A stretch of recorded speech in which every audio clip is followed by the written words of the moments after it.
Viešpatie Dieve, kuris atkeršyji, Dieve, kuris atkeršyji, pasirodyk. Kelkis pasaulio teisėjų, atlygink išdidiesiems, kuo jie nusipelnė. Viešpatie, ar ilgai dar nedorėliai džiūgaus, ar ilgai kalbėsi žūlį ir didžiuosis visi piktadariai. Viešpatie, jie trypia tavo tautą, spaudžia tavo paveldą. Jie užmuša našlę ir ateivių žudo našlaičius.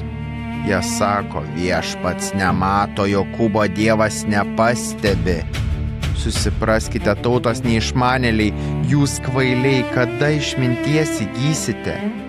Nejaugi tas, kuris padarė ausį, negirdėtų, ir tas, kuris sukūrė akį, nematytų? Argi tas, kuris auklėja tautas ir moko žmonės išminties, nesudraustų?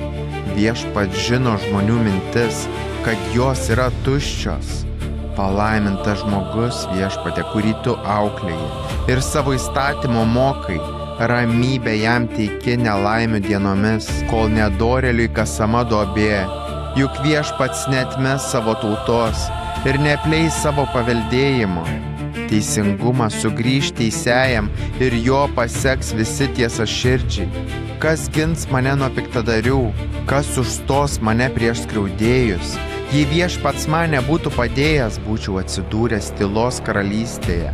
Kai pasakiau, slysta mano koja, tavo gailestingumas, Viešpatie, palaikė mane. Kai mano širdis prisikaupė rūpesčių, tavo paguodas sielai džiaugsmą grąžino. Argi tu, nedorėlių sostui pritarsi, kai iškraipydami įstatymą jie spaudžia žmonės, teisiojo sielą jie puola, nekaltą kraują pasmerkia.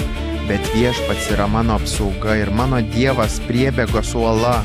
Jis atlygins jiems už jų kaltes ir sunaikins juos dėl jų pačių nedorybių. Viešpats mūsų Dievas sunaikins juos.